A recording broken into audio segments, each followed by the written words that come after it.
자, 오늘 요즘 우리는 이제 병적 사회를 살고 있습니다. 병적 사회. 힘들어하는 분들이 굉장히 많아요.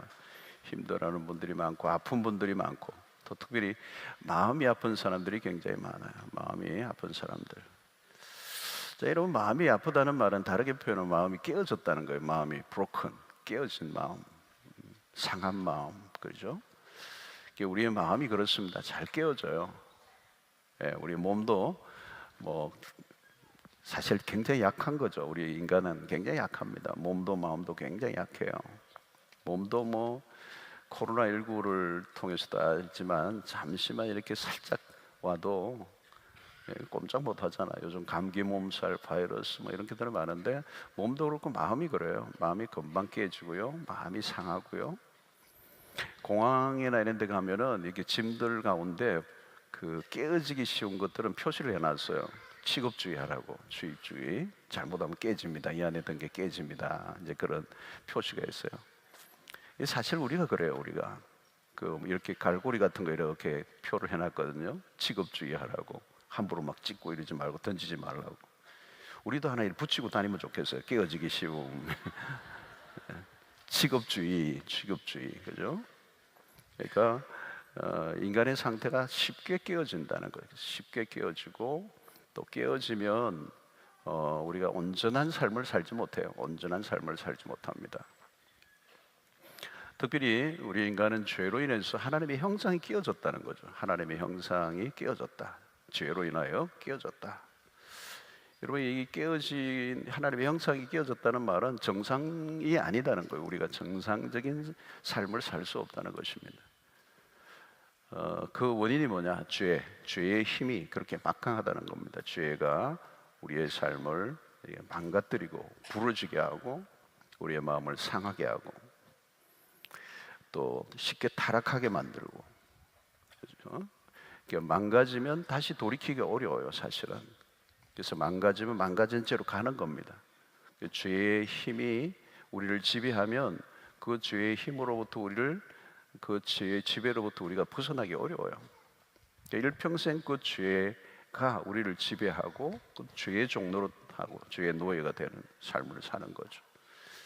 이게 마치 뭐냐면 이렇게 잔뜩 술에 취한 사람이 운전을 하고 있는 거하고 비슷해요, 사실은.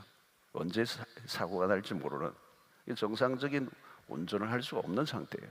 사고가 나는 게 정상이고 안 나는 게 기적이고, 그게 우리의 모습이라고 볼 수가 있습니다. 자, 오늘 1절, 이제 3절 읽었는데 1절을 보면 이렇게 말씀하죠. 주 여호와 영이 내게 내리셨으니 이는 여호와께서 내게 기름을 부으사 가난한 자에게 아름다운 소식을 전하게 하려 하심이라. 나를 보내사 마음이 상한 자를 고치시며 포로된 자에게 자유를, 갇힌 자에게 노임을 선포하며. 여기 세 종류가 나와 있습니다. 마음이 상한 자, 마음이 상한 자, 그리고 둘째는 포로된 자, 그리고 셋째는 갇힌 자, 이렇게 얘기했습니다. 자, 이 모두가 정상적인 상태가 아닙니다. 갇혀 있다, 얽매여 있다, 억눌려 있는 사람, 자유가 없는 거죠. 자기가 원하는 삶을 살지 못하는 그 어떤 힘의 지배를 받고 있는 모습. 그래서 자신의 힘으로는 어떤 상황에 벗어날 수 없기 때문에 갇힌 자 되어 있다는 거죠. 이것이 한마디로 노예적 삶이고 또 자기 주도적 삶을 살지 못한다. 왜 주도적인 삶을 살지 못하는 거죠? 나보다 더 큰 힘이 나를 지배하고 있기 때문에. 이스라엘 백성들의 모습이 바로 그런 모습이었다는 거예요. 마음이 상한 자, 그리고 포로된 자, 갇힌 자. 죄 아래 살아가는 인간의 모습을 잘 표현한 것이죠. 마음이 상한 것, 포로된 것, 갇힌 삶. 이것은 결국은 자기가 스스로 살고자 하는 삶을 살지 못하고 다른 힘에 의해서 지배를 받는, 그래서 자기 주도적인 삶이 아니고 피동적인 삶을 사는 것입니다.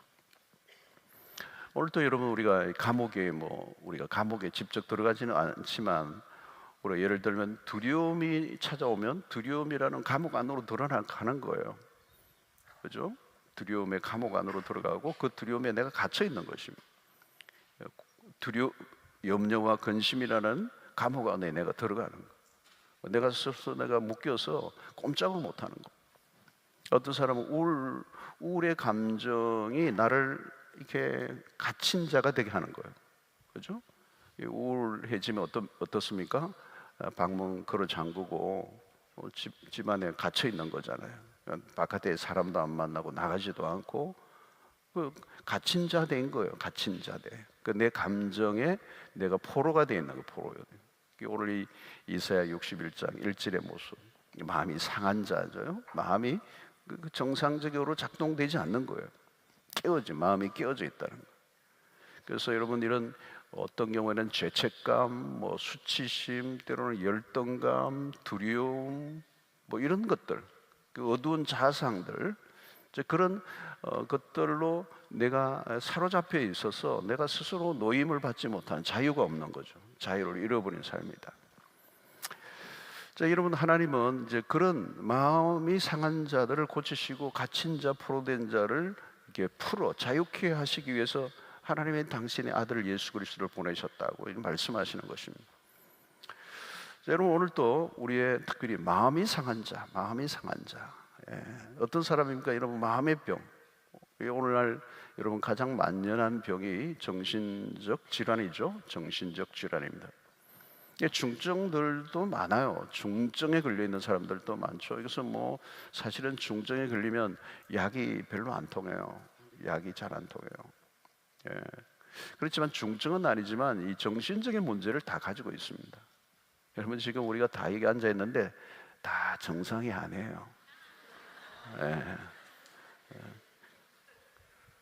어떤 분은 무슨 소리 합니까? 난 정상인데요. 그분은 아주 정상이 아닐 가능성이 많아요.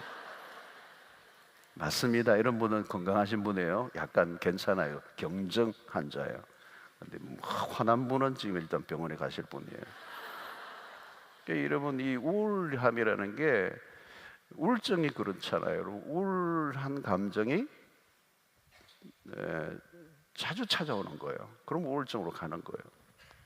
그리고 한번 찾아왔는데 어떤 분은 빨리 극복해요. 다 있어요, 그죠? 날씨가 좀 흐리고 또 약간 짜증이 나고 이러면 우울해지는 거는 누구나 있어요. 근데 이제 그게 자주 찾아오는 거고, 또 자주 찾아올 뿐만 아니고 찾아오면 길어지는 거예요. 대부분은 그걸 빨리 극복하는데 이게 극복이 안 되는 거예요. 그게 길어지는 거예요. 그게 3일도 가고 4일도 가고 일주일도 가고. 그러나 여러분, 나는 우울하지 않아. 그걸로 정상이라고 말하기 어려워요. 마음에 기쁨이 없는 상태는 우울함에 가까워지고 있는 거예요. 내가 기쁨이 있는가? 오늘 또 찬양하는데 온전한 정거 하는데 기쁨이 없어요. 즐거움이 있느냐는 거예요. 여러분, 마음이 상한 자들은 기쁨이 없어요. 내 감정이 어딘가 갇혀 있는 거죠. 그래서 여러분, 오늘 우리가 정말 대한민국 잘 살거든요. 지금 부자 나라가 됐어요. 얼마나 여러분 옛날에 비해 상상할 수 없는 세상이에요. 근데 우리의 마음은 다 깨어져 있는 거죠. 마음이 다 상해 있는 거죠. 이 치료를 하지 않으면 외적인 조건이 아무리 좋아져도 불행해지는 거예요. 불보듯 뻔한 것입니다. 여러분, 건강하지 않으면 우리 안에, 건강하지 않다는 말은 뭘까요? 우리 안에 어떤 고통하는 부분이 있다는 겁니다. 마음이 상했다는 말은 고통하고 있다는 거예요. 그래서 아픈 것은 다 소리를 낸다, 이제 그런 말을 하지 않습니까? 건강하지 않으면 일단 우리가 불편해요. 그리고 자기만 불편한 게 아니고 다른 사람까지 불편하게 만들어요. 문제는 내가 마음이 상해 있으면 내가 상한 것으로 끝나지 않아요. 내 주변의 사람들에게도 나도 모르게 마음을 상하게 해요. 그러니까 내가 상처를 받으면 내가 상처받은 사람으로만 있지 않아요. 반드시 다른 사람에게 상처를 줘요. 근데 내가 상처를 주고 있다는 걸 모르는 거죠. 그러니까 내가 정상인지 아닌지를 모르는 겁니다. 그래서 사실은 우리가 다 죄인이란 말이죠. 그 죄인이라는 말 자체는 우리의 마음이 다 병들어 있다는 거예요. 하나님의 형상이 깨어졌다는 그 말은 우리가 다 비정상인이 된다는 거예요. 온전하지 않다는 거예요. 그래서 여러분, 아픈 사람이 많을수록 이제 그 주변에 같이 몸살을 앓는 거죠. 그죠? 집에서도 그렇죠. 한 사람이 아프면, 아이들 아프든 엄마가 아프든 아빠가 아프든 누가 아프면 모든 가족이 다 같이 몸살을 겪어요. 보통 힘든 게 아니라 다 힘들어지는 거예요. 그리고 그 아픈 사람 때문에 아무 일도 할 수가 없어요. 그게 모든 게 다 이제 에너지가 다 쏟아지기 때문에 그런 거죠. 그래서 이 아픈 사람은 다른 사람들에게 피해를 줄 수밖에 없어요. 그리고 다른 사람을 도와줄 수가 없어요. 내가 아프니까. 여러분 지금 마음이 아픈 사람이 선교를 가보세요. 선교 이제 가잖아요. 팀에 해가지고 따라갔어요. 근데 내가 아프니까 선교 가서 뭔가를 해야 되는데 자꾸 자기 문제가 공동체에 자꾸 표면화되는 거예요. 이 한 사람 때문에 선교해야 되는데 선교를 못하고 이분 한 분이 자꾸 아프니까, 아픈 것을 병든 마음이 자꾸 드러나니까 여기 에너지가 다 들어가 버리는 거예요. 그리고 다 마음이 힘든 거죠. 다 이 한 사람 때문에 부딪히는 거예요. 제가 어느 팀에 누구 얘기하는 거 아니에요. 전혀 정보가 없어요. 지금 뭐 저거 누가 일러줬다 전혀 그러지 않아요. 제가 들은 바가 없어요. 나 상처받았어 그런 거예요. 그냥 우리 다 열심히 하고 있는데 갑자기 내가 상처받았다는 거예요. 이게 대략 난감. 또 그런 말을 우리가 잘하는, 누가 상처받았대. 갑자기 사람이 막 인상이 바뀌고 얼굴이 막 붉어지고 자꾸 이제 뭐 같이 사진 찍자 하는데도 구석해가지고 뭐 이렇게 있고 막 그런 거. 여러분 그 집사님 요즘 왜 안 나온대? 상처받았던가 봐. 주로 우리가 그런 얘기 하잖아요. 이 상처라는 게 굉장히 많이 만연한 거예요. 전부 상처를 얘기하는 거죠. 근데 여러분 이 상처는 어디로부터 오는가? 어디로부터 오는가? 물론 누군가 상처를 주기도 했지만 더 거슬러 올라가면 상처의 원인은 죄예요, 죄. 죄가 들어오면서 상처가 시작된 거예요. 누가 주지 않아도 우리 안에 죄가 상처를 만들어내요. 누가 주지 않아도 자기 혼자서 상처를 만들어내요. 그래서 여러분 보십시오. 상처가 없는 사람이 없어요. 알고 보면 다 상처를 입었어요. 이 상처 없는 사람이 없다는 말은 우리 모두가 죄인이라는 말이에요. 상처와 죄는 붙어 있는 것입니다. 그래서 죄의 문제를 자세히 들여다보지 않으면 우리는 상처를 해결할 수가 없어요. 이 마음의 병을 고칠 수가 없어요. 그래서 내가 왜 상처를 잘 받는가? 내가 죄인이라는 뜻이에요. 우리가 온전하지 않다는 겁니다. 그래서 상처는 겉으로 드러난 것이라면 죄는 숨어 있는 거예요. 그러면 병의 원인을 제거하지 않으면 정상만 치료하면 해결이 안 되는 거예요. 그러니까 상처는 정상이고 죄는 원인이란 말이죠. 그럼 죄를 해결하지 않으면 상처는 해결되지 않는 거예요. 그래서 우리 일평생 상처를 안고 사는 거예요. 여러분 우리는 모두 드러난 정상만 다루는데 결국 상처는 계속 반복되는 거예요. 그래서 상처에 또 상처, 또 상처가 조금 아물러 하면 또 딱지를 누가 건드려 다시 또 드러나고 상처가 더 깊어지고 이러는 거죠. 그래서 우리는 늘 상처를 입은 사람, 또 주는 사람 주고받고 그 주고받는 상처 속에 피 튀기는 너와 나 그렇게 되는 거예요. 자, 여러분 이 상처는 불가피해요. 우리가 다 죄인이기 때문에. 그런데 이것을 어떻게 해결할 것이냐는 거죠. 문제는 상처를 입어도 우리의 마음이 상해도 그것을 빨리 회복하면 되는 거죠. 예. 그 상처의 원인은 죄인데 그 죄는 정상을 만들어야 한다는 거예요. 그 정상이 바로 오늘 여기 매인 자, 포로된 자, 갇힌 자가 된다는 것입니다. 자, 여러분, 상처를 잘 받는 사람들이 특징이 있는데요. 특징이 뭔지 아세요? 자기 자신에게 늘 초점을 맞추고 사는 사람들이에요. 자기 자신에 대해서 열심히, 자기 자신을 열심히 바라보고 사는 사람들. 이것을 우리는 병적인 자기애라고 그래요. 내가 나만 들여다보면 어떻게 되는 줄 아십니까? 굉장히 예민해져 있는 거죠. 자신에 대해서 예민해져 있어. 그래서 자신에 대해서 예민해져 있기 때문에 누가 나를 건드리면 예민하게 반응하는 거예요. 그러니까 예민하게 반응한다는 말은 나에게 대해서 굉장히 관심이 굉장히 높다는 얘기예요. 이게 왜 나야 화를 잘 내느냐? 나만 생각하고 있기 때문에. 이기적인 사람은 상처를 잘 받는 거예요. 선교지에 가서도 여러분 선교에 초점을 맞추고 막 열심히 하면 내가 상처 입은 거 잘 몰라요. 오늘날 보니까 뭐 피도 나고 막 상처가 입었는 거예요.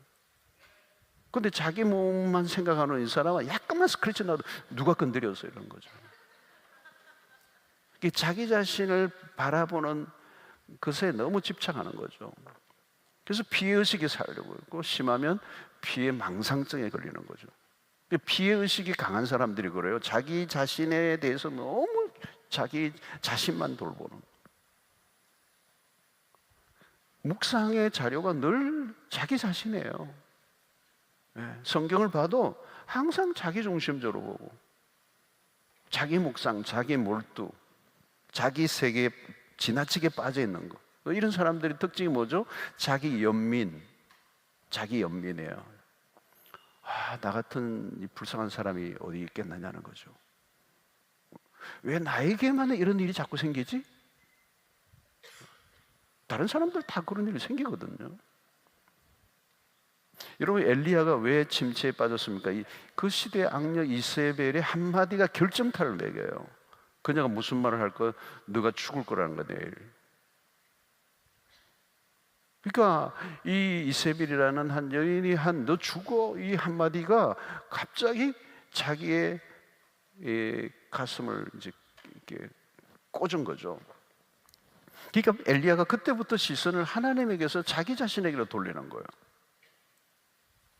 이세벨의 말이 그의 가슴에 비수같이 꽂힌 거죠. 가슴에 밖에는 화살이 빠지지 않아요. 너가 죽을 거다. 너가 죽을 거다. 그녀가 한 말을 그대로 받아들이는 거죠. 그리고 주문처럼 외우는 거예요. 난 죽을 거다는 거. 여러분, 하나님의 사람인 엘리야가 하나님 말씀 묵상하지 않고 이세벨이 한 말을 주야로 묵상하는 거예요. 여러분, 우리는 이 말이 참 무섭죠. 여러분, 말이 참 무서워요. 말로 주고받는 이 상처가, 말은 위력적인 겁니다. 이 혀의 권세라는 거죠. 그래서 다른 사람이 나를 향해 던진 한마디에 빠져나오지를 못하는 것이죠. 그 말에 사로잡혀 있는 것입니다. 그래서 여러분, 이런 분들은 뭐예요? 인터넷에 들어가서 그 악플들 말이에요. 자기에 대해서 악플 그 몇 개의 상처를 받는 거죠. 자신에 대한 칭찬이 많은데 그건 잘 안 보이고 그 악플 몇 개에 목숨을 끊으려고 하는 것입니다. 결국 다른 사람의 나에 대한 비난이나 욕이 문제가 아니에요. 내가 나를 너무 들여다보고 있는데 문제가 있다는 거예요. 나에 대해서 누가 뭐라고 평가하나? 남이 나에 대해서 어떻게 얘기하나? 여러분, 내가 나를 너무 중요하게 여기고 살면요, 상처를 받아요. 나에게 너무 집중하고 있으면요, 예민해져요. 그래서 누가 나에게 조금만 배려해 주지 않으면 분노하고. 엘리야는 지금 자기 자신에게 몰두하고 있는 거예요. 하나님의 선지자인데 하나님을 위해서 살았던 그가 자기 자신에게 지금 몰두하고 있는 거예요. 그러니까 이세벨의 한마디가 그냥 휘청하는 거죠. 내가 죽을 거라는 거죠. 여러분, 바알과 아세라 선지자 850인과 싸워 갈멜산에 승리를 거둔 사람 아닙니까? 그는 하나님으로부터 부름을 받은 하나님의 선지자예요. 그가 몰두해야 하는 것은 자신이 아니고 하나님이고 하나님의 이름이란 말이죠. 여러분, 다윗이 골리앗에게 갈 때도 마찬가지잖아요. 골리앗을 향하여 갈 때도 자기 자신에게 지금 몰두하고 있지 않아요. 그러면 다윗은 못 나갑니다. 골리앗을 어떻게 달려갑니까? 그런 자기가 몰두하는 게 아니, 자기 자신에게 몰두하고 있는 게 아니고 하나님의 이름을 욕되게 하는 저 골리앗, 그죠? 무엇을 몰두하고 있습니까? 하나님의 이름, 그 이름의 영광이 그 할례받지 못한 사람의 입술에 의해서 하나님의 이름이 모욕당하고 있는 걸 견딜 수 없는 거잖아요. 이게 어디에 몰두하고 있느냐는 겁니다. 어디에 몰두하고 있냐. 오늘 현대인들이 왜 많이 이렇게 마음이 상해지고 약해지고 우울해지고 그냥 포로된 자가 되느냐. 자기 이기심이에요. 이기심, 자기 중심성, 지나치게 자기에 대한 애착, 자기를 몰두하고 자기를 묵상하고 뭐 내가 어떻게 된다, 내가 내 위신, 내 명예, 내 신분, 내 성공 전부 다 나라는 말. 자기 외에 다른 세계에 대해서는 관심이 없어. 하나님의 이름이 영광을 가리우는 일이 있으면 그게 분노하는 게 아니고 자기 자신에 대해서 애착을 가지고 자기의 명예가 훼손되거나 자기에 대해서 누가 뭐라고 한마디 하면 그게 벌쩍 뛰는 거예요. 벌쩍 뛰는 거예요. 여러분, 나만 바라보고 있으면 안 돼요. 여러분, 점점 여러분, 우리는 우리의 시선을 나로부터 점점 이웃에게로 가야 되고, 나에게서 공동체로 가야 되고, 나에게서 벗어나서 하나님의 나라를 바라보고, 그죠? 그러니까 죄의 특성이 뭐냐? 자기 자신에게로 기운다는 거예요. 죄는 자기 자신만 생각한다는 거예요. 자기를 위해서 살려고 몸부림친다는 거예요. 자기에게서 빠져나오지 못하면 여러분, 상처를 달고 다닐 수밖에 없어요. 자기 자신만 너무 귀중하게 생각하는 사람은 상처를 받을 수밖에 없어요. 내가 하나님과 복음에 초점을 맞추고 살면 다른 것은 별로 중요하지 않아요.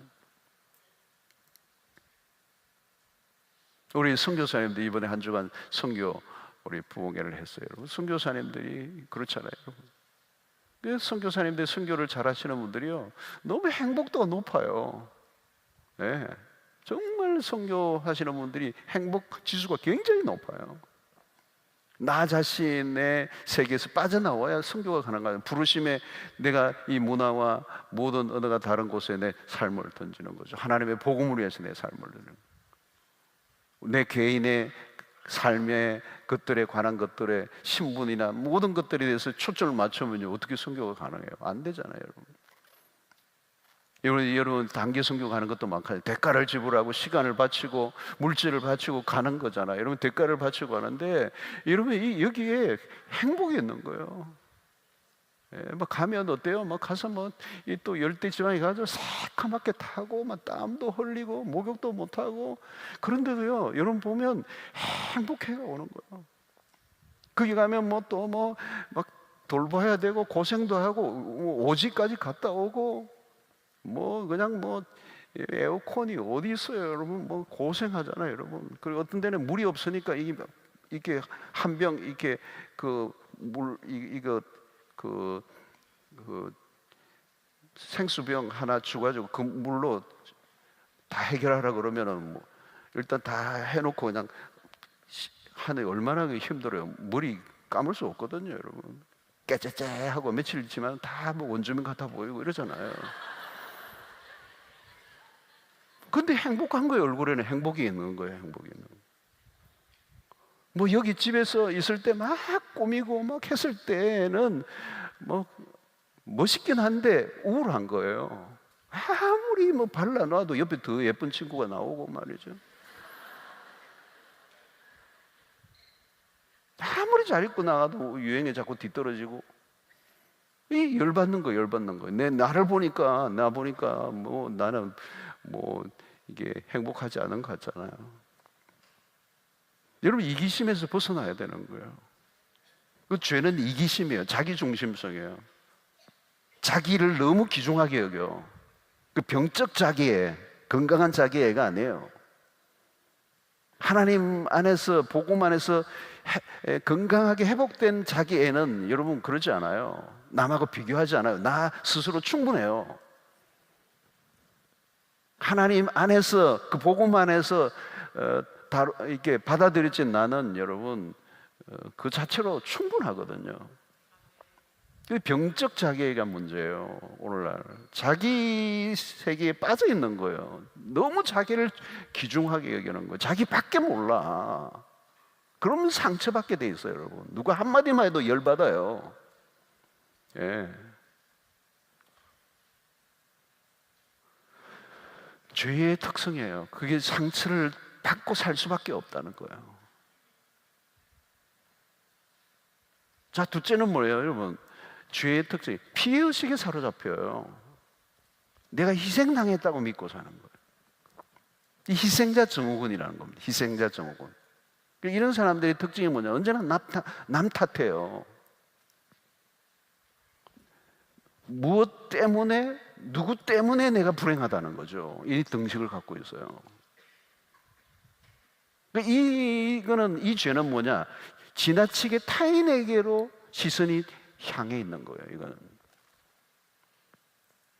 현재 자신의 불행이나 실패를 타인에게 돌리는 겁니다. 자신의 뭐죠? 그는 자신의 현재 상태를 정당화하려고 하는 거죠. 비겁한 거예요, 여러분. 나는 문제가 없는데 다른 사람 때문에 지속적으로 남 탓을 하는 거예요. 남 탓. 이것도 여러분 마음에 이것도 여러분 갇힌 자 돼 있는 거예요. 포로된 자예요. 자유가 없는 병든, 마음이 병든 자예요. 상한 자예요. 그래서 날 뭐 부모 탓하고 뭐 교사 탓하고 환경 탓하고, 막 자꾸 남 탓하는 거예요. 여러분, 이스라엘 백성들이 광야를 지나면서 계속 뭐 해요? 원망이죠. 원망이 뭐예요? 남 탓하는 거예요. 모세에게 다 모든 걸 돌리는 거예요. 원망하고 불평을 쏟아놓고 왜 우리를 이렇게 광야로 데리고 와서 죽게 하느냐는 겁니다.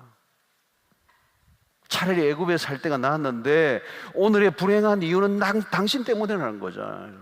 이 피해자 의식이 있는 겁니다.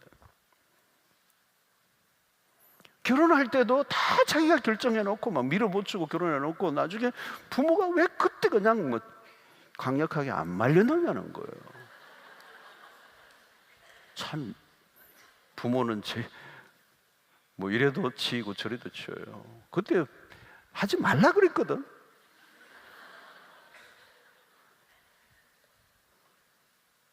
어떤 사람은 막 중매장이에게 막 일을 하는 거예요. 왜 우리를 중매했느냐는 거예요.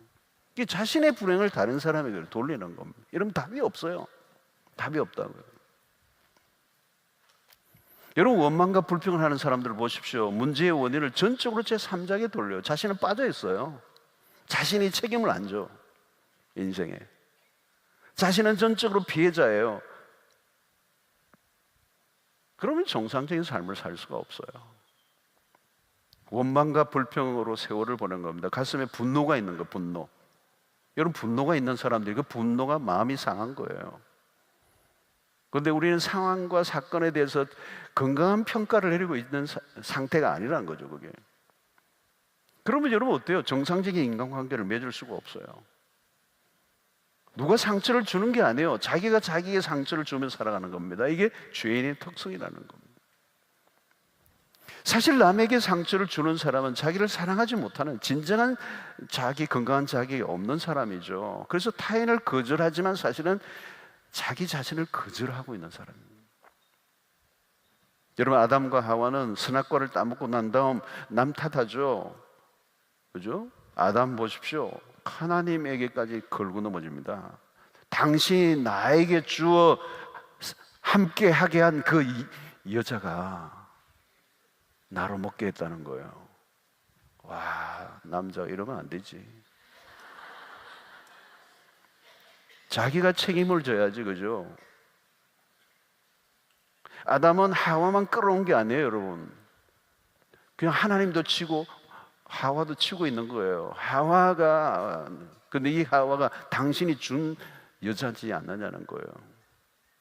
이게 인간의 죄성입니다. 항상 오늘의 결과에 대해서 자기가 책임을 지려고 하지 않고 누군가 나에게 피해를 입혔다는 거예요. 나의 피해자 의식이에요. 그걸 가해자로 보는 거예요, 다른 사람을.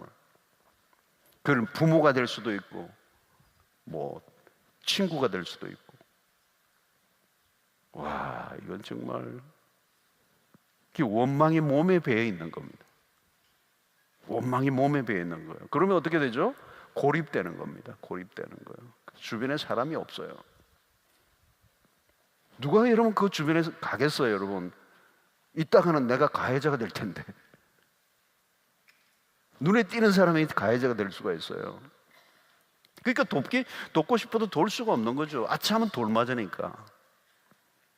다른 사람과 정상적인 관계를 맺을 수 없어요. 정직한 삶을 살지 않는 것이죠, 여러분. 불행한 것입니다. 세 번째 또 하나는 뭔지 아시죠? 과거에 매여 있는 사람들이에요. 갇힌 자예요. 과거에 갇혀 있는 거예요. 여러분, 과거형으로 살아가는 사람들이 있어요. 포로된 자예요. 과거라는 시간의 포로가 된 거예요.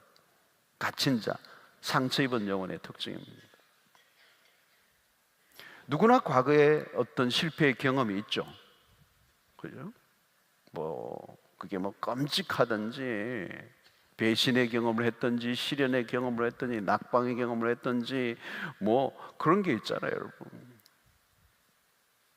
근데 그 경험을 계속 오늘의 시간으로 소환을 해내는 거예요. 소환을 계속 가져오는 거예요.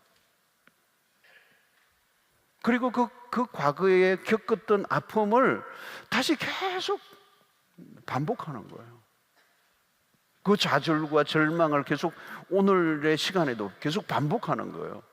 그 수시로 과거의 시점으로 돌아가는 거예요. 이게 여러분 아주 강한 경험을 트라우마라고 그러죠. 트라우마라고 그러죠. 전쟁과 같은, 아마 이 터키의 지진이나 이 우크라이나 이런 데는 아마 오랫동안 많은 사람들에게 트라우마로 남겠죠. 여러분, 우리나라도 6.25 때에 전쟁을 경험했던 우리 부모님 세대들은 트라우마가 있어요. 지금도 전쟁에 대한 트라우마가 있어요.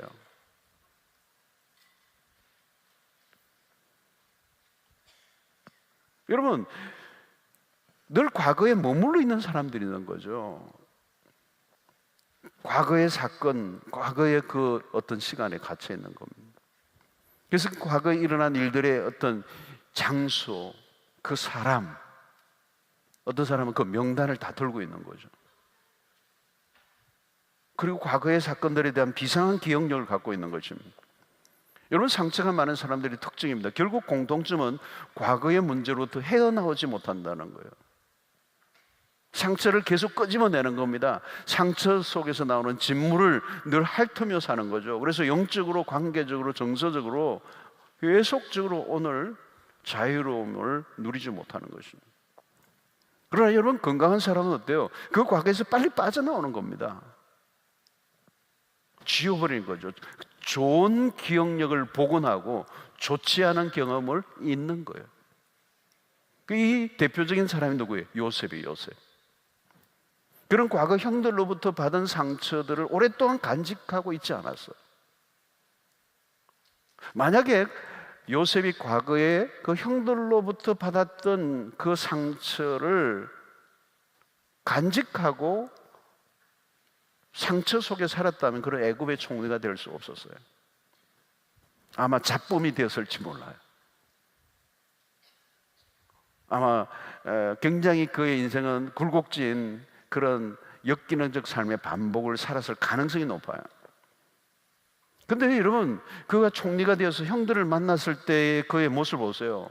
형들을 오히려 근심하지 말라고 그러고, 그죠? 모든 것은 하나님이 손으로 바꾸셨다고 그러고, 이 형들의 그 과거 자기에게 행한 그 일들에 대해서 전혀 얘기하지 않는 거예요. 형들은 오히려 과거의 기억에 사로잡혀 떨고 있어요. 왜? 자기들이 한 일이 있으니까. 그러나 요셉은 그 과거의 모든 사건을 과거로 떠나보냈어요. 현재로 소환하지 않았어요.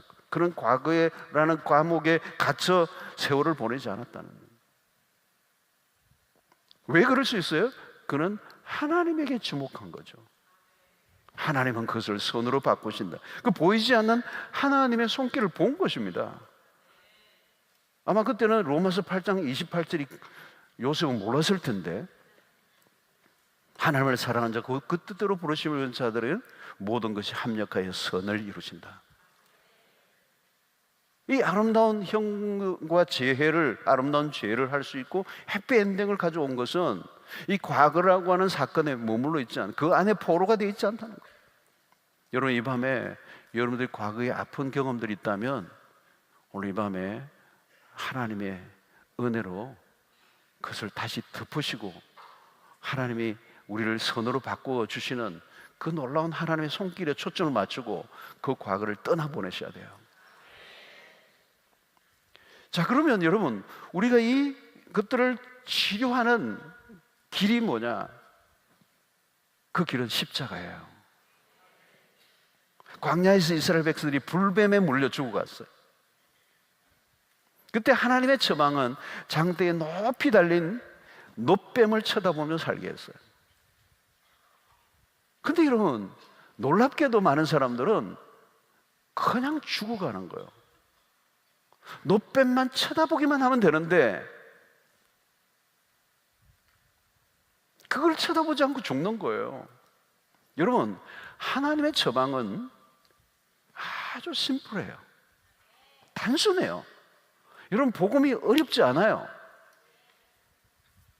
하나님이 우리의 구원을 위하여 보내주신 예수를 믿으면 돼요. 믿으면 되는 거예요. 여러분, 문제가 있으면 기도하라고 하잖아요, 여러분. 기도하면 돼요. 기도가 답이에요. 문제가 우리 인생에 길이 보이지 않을 때는 기도밖에 없어요. 근데 어떤 사람은요, 기도 안 해요. 믿으면 돼요. 안 믿어요. 기도하라는데 기도 안 해요. 여러분, 놋뱀을 쳐다보기만 하면 되는데 왜 안 쳐다보는 거예요? 자기 상처 때문에요. 불뱀에 물려가지고 아파 죽겠거든. 자기의 상처만 들여다보는 거예요. 쳐다보면 낫는다는데 이것만 보고 있는 거예요. 자기 문제만 바라보고 있는 거예요. 자기 상처만 바라보고 있는 거예요. 다른 곳으로 고개를 안 돌리는 거예요. 나 죽겠다는 거예요. 나 너무 힘들다는 거예요. 힘들면 철학에도 나와서 부르짖으면 되잖아요. 근데 다 가도 안 가요, 자기는. 자기 문제만 바라보고 있는 거예요. 그 문제를 바라보면 볼수록 어때요? 점점 더 커져요, 문제가. 막 더 부풀어져요. 이 문제보다 더 큰 게 없어. 그러니까 그 문제에서 벗어나지를 못하는 거예요. 그게 갇혀 있는 거죠. 그 문제에 깔려 죽는 거예요. 나 죽겠다는 거예요. 내가 얼마나 힘든지 알아? 성경은 말해요. 놋뱀을 쳐다본 적 살리라고 그래요. 길은 분명히 있어요, 여러분. 상처를 바라보고 있던 그 시선을 주님에게로 돌이키라는 거예요. 오늘도 여러분, 이 철야를 우리가 매주 하는 이유가 뭔지 아세요? 문제가 얼마나 많아요. 세상에 살다 보면 문제가 얼마나 많아요, 여러분. 그 문제만 바라보고 있으면요, 다 깔려 죽어요. 정신병 안 걸릴 수가 없어요. 그러니까 금요일 날만이라도 이 와서 놋뱀을 쳐다보는 거예요. 우리가 하나님을 쳐다보는 거예요. 문제에서 벗어나서 하나님만 바라보겠다는 거예요. 그런데 어떤 분은 또 여기 와서도 상처만 쳐다보고 있는 사람이 있어요. 기도 안 하고. 그런 사람이 있는지 모르겠어요, 여러분. 찬양할 때 찬양하고 말씀 듣고 기도하고 뭐예요? 이게 전부 다 우리의 시선을 주님께 드리고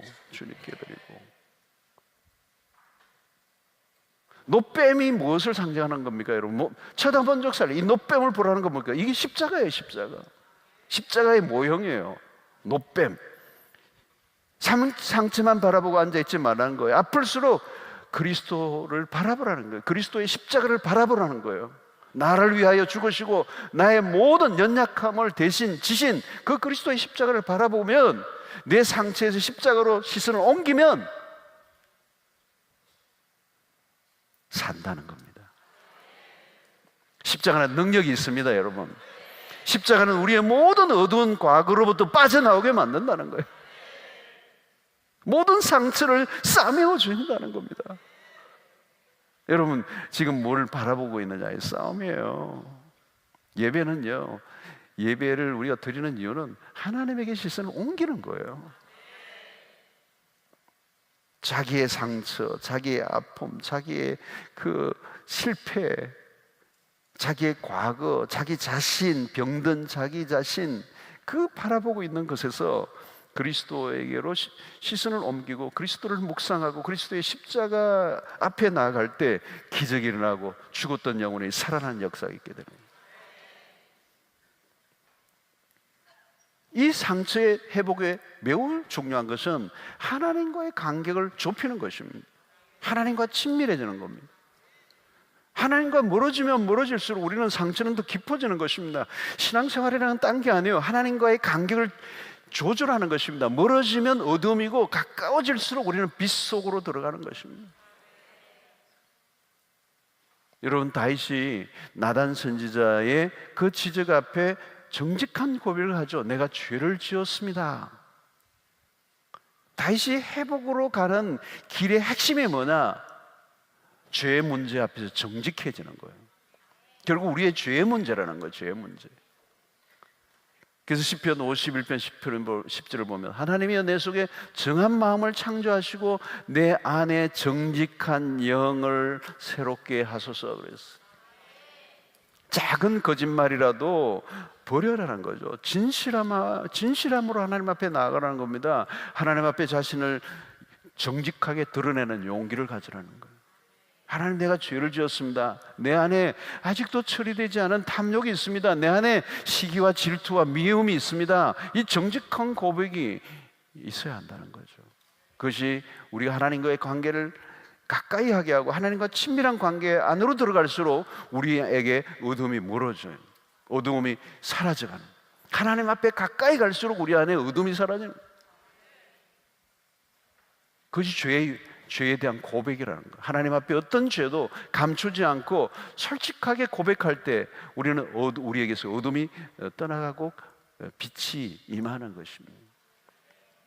뿐만 아니라 여러분, 우리의 삶에 이 미움의 마음들, 용서하지 않은 마음들, 이런 것들, 우리의 병든 마음들이죠, 여러분. 이것이 우리의 마음을 묶고 있는 거죠. 묶어버리는 거죠. 자유함이 없고 평강이 없고. 여러분, 요셉이 그렇잖아요. 형들로부터 당한 고통은 표현할 수 없을 정도로 컸어요. 여러분, 요셉을 죽이려고 그랬잖아요. 형들이 그냥 막 웅덩이에 그냥 던져넣고, 얼마나 형들이 악독하게 놀았습니까? 그 유다의 제의가 아니었으면 목숨을 잃을 수도 있었어요. 그 형들이 진짜 배다른 형제들, 그냥 막 죽이려고 그런 거죠. 그러나 노예로 팔아넘겼어. 형들 앞에 그렇게 애원하고 절규하고 그랬던 상황을 연상해 보면 그 노예로 감옥 생활로 전전긍긍할 때 그 고통의 세월을 보냈잖아요. 여러분, 총리가 되어서 형들을 만났을 때 자기가 당한 고통의 10분의 1이라도 좀 맛보도록 할 수도 있을 것입니다. 근데 그렇지 않아요. 그는 용서를 해요. 만약에 그가 용서를 하지 않았더라면 이미 그는 포로된 자예요. 포로된 자예요. 마음이 상한 자로 사는 거잖아요. 그러면 그의 인생은 다 망가지는 거예요. 이미 그는 용서를 다 한 사람이에요. 그리고 형들을 만날 때 온전히 그들을 이렇게 섬기는 모습들을 보이는 것입니다. 바로 이것이 치료된 자의 모습입니다. 다윗도 마찬가지입니다. 자기를 죽이려 하는 사울 왕을 그도 똑같이 죽이려고 했다면 다윗의 스토리는 달라졌을 거예요. 다윗은 정오에 칼을 갈지 않아요. 상처 입은 영혼이지만 상처로 반응하지 않았다는 거예요. 다윗은 원수의 그 모든 사울의 것은 하나님께 다 맡겼어요. 그런 끝까지 사울에 대한 반역을 하지 않고 그를 용서합니다. 도끼를 품고 자기를 죽이려고 쫓아다닌 이 사울을 그는 하나님의 손에 다 맡긴 거예요. 결국 하나님은 이 다윗을 이스라엘의 왕으로 세우시죠. 여러분, 상처를 안고 사는 사람을 사용할 수가 없어요. 사울은 상처를 안고 살았어요. 그러니까 버림을 받는 거예요. 미움과 정오라는 감옥 안에 살고 있었어요. 그는 왕이지만 포로였어요. 포로된 자예요. 결국 실패로 끝을 맞는 거예요. 그러나 다윗은 무지하게 상처를 입었지만 그는 그 상처에 반응하지 않았다는 거예요. 이게 축복이에요, 여러분. 욥을 보십시오. 그는 고난 가운데 자신을 더욱 어렵게 만들었던 친구들이 있었습니다. 그러나 욥기 마지막 42장 10절에 보니까 욥이 그의 친구들을 위하여 기도할 때, 와, 놀라운 거예요. 자기를 진짜 고통 가운데 있을 때 힘들게 했던 그 친구들을 위하여 기도해요. 근데 무슨 일이 나요? 여호와께서 욥의 공경을 돌이키시고 여호와께서 욥에게 잊은 모든 소유보다 갑절이나 주신지라. 여러분, 친구를 위하여 기도하는 욥에게서 용서의 마음을 잃는 거잖아요.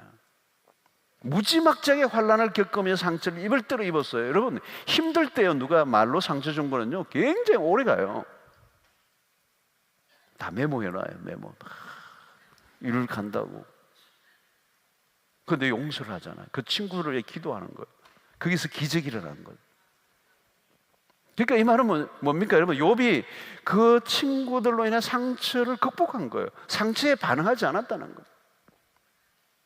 여러분, 기억하세요. 하나님은 상처가 있는 사람을 사용하지 않아요. 마음이 상한 자를 어떻게 해요, 여러분? 여러분, 마음이 상한 사람이 어떻게 해요? 여러분, 교회에서도 마음이 상한 사람은요 봉사 못해요. 내가 환자예요, 환자. 그러니까 환자가 옆에 있으면요 주변의 사람이 다 힘든 거예요. 그 환자를 돌본다고 그 사람 막 눈치 보고 그 사람 비위 맞추고 그 사람에게 막 그냥 막 잘못하면 펄쩍펄쩍 뛰니까 막 하는 일이 다 더뎌 막 그냥 뭐 그냥 해야 막 스피드 있게 갈 수가 없어. 이 사람 때문에. 이 사람 눈치 본다고. 환자니까 마음이 상한 자예요. 포로된 자예요. 갇힌 자예요. 상처로 가득 차 있어요. 도끼가 있어요. 분노가 있어요. 원한이 있어요. 과거의 문제가 아직 해결이 안 됐어요. 자기 애가 너무 강해요. 조금만 하면 다른 사람 탓해버려요. 원망해요. 여러분, 그런 마음을 갖고 있으면 여러분 어때요? 하나님의 축복을 담을 수가 없는 거죠. 아무리 좋은 것이 주어져도 내가 건강하게 반응할 수가 없어요.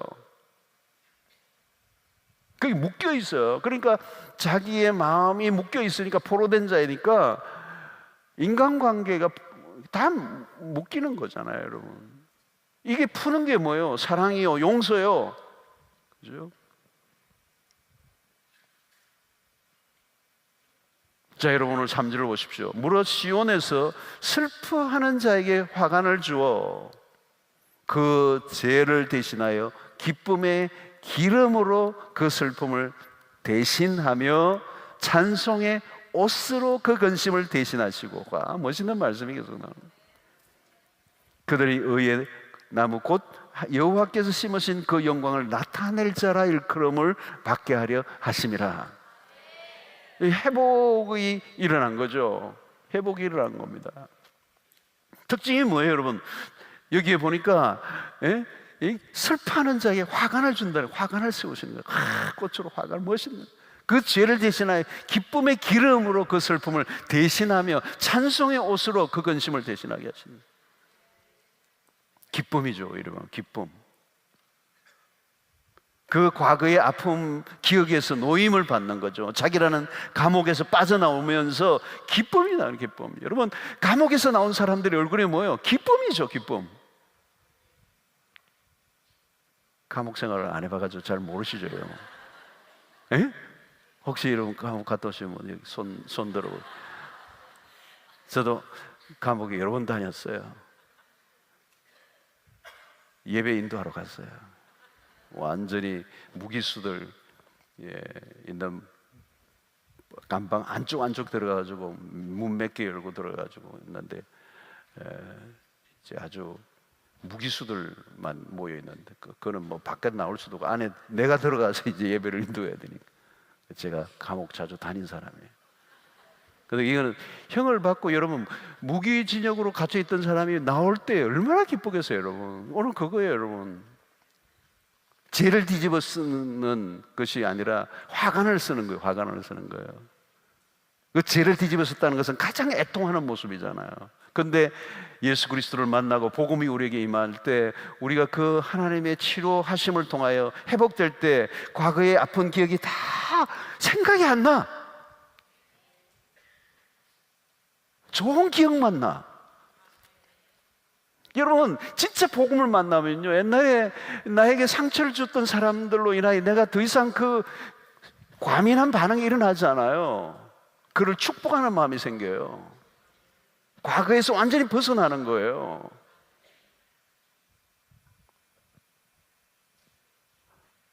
부모님의 어떤 분은 아버지 학교 다니고 아버지에게서 상처를 많이 받았다고 그러는데 또 치료하고 나니까 또 엄마에게 받은 상처가 또 막 생각이 나고 또 가만 생각해 보니까 삼촌에게도 받은 게 있고 끝도 없어요. 끝도 없어요, 여러분. 복음을 깊이 만나면요 게임 끝이에요. 그 힘들게 했던 그 아버지가 없었으면 오늘 하나님을 깊이 만날 수 없었던 것들을 생각해 보면요, 하나님을 만나고 나니까 그것도 은혜예요. 그것도 은혜예요. 모든 게 재해석된다는 거예요. 예수 그리스도를 모시면 모든 게 재해석이 돼요. 예수 그리스도의 관점에서 예수 그리스도를 중심으로 해석하면요 모든 것이 합력하여 선을 이루시는 거예요. 사람들은 절망이라고 말하고 사람은 실패라고 말하고 사람은 그것을 내 인생의 끝이라고 말하는데 그것을 통하여 나는 예수를 만났고 그것을 통하여 내가 하나님을 사랑하게 되고 기도를 알게 되고 감옥에서 빠져나와야 되는 거예요, 여러분. 포로된 자에게 자유를. 여러분 그때 뭐가 오죠? 기쁨이 오는 거예요. 슬퍼하는 자에게 화관을 씌우신다는 거예요. 여러분 기쁨과 평강을 준다는 거예요. 여러분 이게 행복의 절정이죠. 여러분 치유된 사람들의 특징이 뭔지 아세요? 기쁨이 있어요. 딜라이트예요. 딜라이트. rejoice 하는 거예요. 여러분 회복된 사람들의 특징은 우울함과 거리가 멀어요. 굉장히 이렇게 밝아져요. 밝아져. 기쁨이 있단 말이죠. 그래서 여러분 예수 그리스도 이 복음 신약의 공동체는요 굉장히 밝아요, 여러분. 십자가 부활의 복음을 믿는 사람들, 우리 안에 치유가 깊이 일어났기 때문에 우리의 과거의 어두운 터널에서 더 이상 갇혀 있지 않고 이제 벗어났기 때문에 우리를 자유케 했기 때문에 그것이 오늘 이사야 61장 1절의 말씀이에요, 여러분. 하나님께서 우리를 그를 위해서 보내신 거죠. 여러분들 안에 어둠이 다 떠나가기를 바랍니다. 어둠이 떠나. 여러분들 얼굴에 기쁨이 쫙 차 있어야 돼요, 여러분. 화가 나가지고 어떤 데는 막 화가 났는데도 얼굴이 쫙 기본적으로는 기쁨이 깔려 있어야 돼요. 그러니까 화가 나면 어색한 얼굴이 되는 거예요. 화가 나면 진짜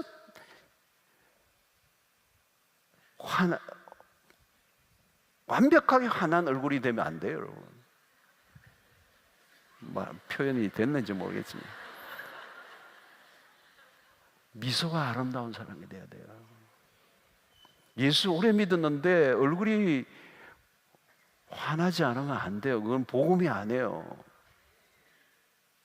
제가 이제 11시가 넘어가지고 이제 저도 지금 잠이 와가지고 이 눈가에 좀 와서 지금 그렇지, 저는 그렇지 않아요, 여러분. 밝아요. 해피해요, 여러분. 여러분 관계가 회복되는 거죠. 여러분 관계 치유를 경험하면 관계의 축복을 누려요. 묶였던 관계가 풀리기 시작해요. 여러분 내 안에 치유가 일어나면요 놀라워요. 다른 사람들과 관계가 저절로 풀리게 돼 있어요. 행복이 뭐예요, 여러분? 바른 관계를 맺고 사는 거예요. 원수가 없어요. 맺힌 사람이 없어요. 맺힌 사람이 있으면 안 돼요, 여러분. 병든 사람의 특징이 뭐예요? 내가 나를 묶고 있다고요. 내가 나를 어둡게 하고 있다고. 그러니까 다른 사람과 가도 어디 가나 나도 모르게 그 사람 밀어내요. 치유된 사람은 그렇지 않아요. 따뜻한 감성을 갖고 있고요, 마음의 온기를 갖고 있어요. 비로소 사람을 사랑할 줄 알게 되는 거죠. 여러분, 사랑하는 게 자연스러워야 돼요. 여러분, 회복의 특징이 뭐예요? 사랑을 하면 자연스러워야 돼요. 이상한 거 있어요. 사랑을 하는데 어색한 사람이 있어요. 여러분, 사랑은요, 고난도 테크닉이에요. 사랑의 기술이라 에릭 프롬이 그랬잖아요. 사랑의 기술 얘기했잖아요. 좀 더 정확하게 말하면요, 사랑은 기술이 아니고요, 사랑은 예술이에요. 설명하기 어려운 거예요.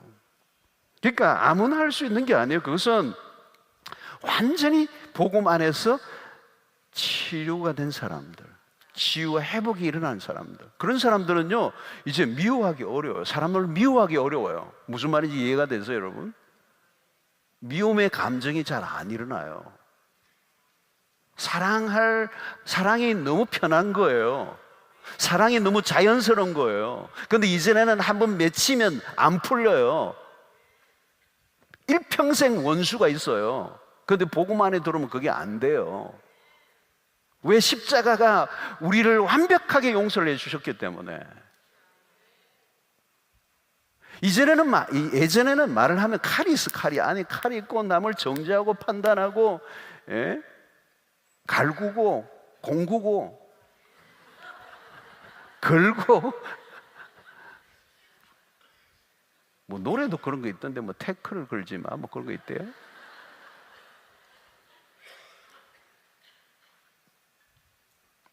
근데 여러분, 복음 안에서 회복된 사람은요, 내 안에서 화해가 일어난 거거든요.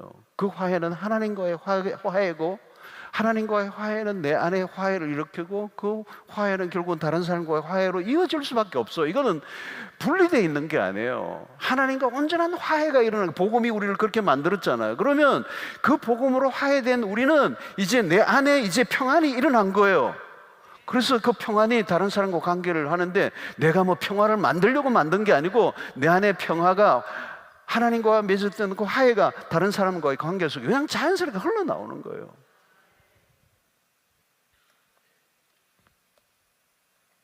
사랑하는 성도 여러분, 이 밤에 오늘 이 복음의 능력이 우리의 모든 상한 심령을 치료하시는 은혜가 있기를 바랍니다. 우리를 자유케 하시는 은혜가 있기를 바랍니다. 묶인 게 다 풀리게 되기를 바랍니다. 그 죄의 힘이 우리를 상처를 끊임없이 만들어내고, 우리를 부자유하게 만들고, 우리 자신만 들여다보게 만들고, 이기적인 삶을 살게 만들고, 그런 것으로부터 이제 돌이켜 하나님을 바라볼 수 있는, 그래서 우리의 모든 묶인 것이 풀려지고 우리의 주변에 묶인 관계도 다 풀려지는, 그리고 내 안에 참된 기쁨과 평강이 넘쳐 흐르는 그런 역동적인 삶을 사는 은혜가 있게 되기를 바랍니다. 오늘 또 십자가를 붙잡고 여러분들이 가지고 있는 과거의 모든 어두운 기억들을 다 지워달라고 기도하십시오. 그리고 좋은 기억만 가져오게 해주십시오. 과거의 아픈 상처도 거기에 십자가가 가면, 십자가 우리를 그 상처로부터 치유하시고 회복시켜 주시고 아름다운 사건으로 죄 해석하게 하시는 역사가 일어나게 될 줄로 믿습니다. 그런 치유와 회복이 일어나면 어떻게 해요? 우리가 하나님의 영광을 위해 사는 거예요. 그들이 의의 나무 곧 여호와께서 심으신 그 영광을 나타낼 자라 일컬음을 받게 하십니다. 병든 우리로는요, 하나님의 영광을 가리우기가 쉬워요. 그러나 우리가 치유받고 회복될 때 하나님의 영광을 위해서 우리가 쓰임받는, 우리를 통하여 하나님의 그 기쁨이 되는 역사가 일어나게 될 줄로 믿습니다. 우리 144장 우리 찬양하고 기도하며 나가도록 하겠습니다.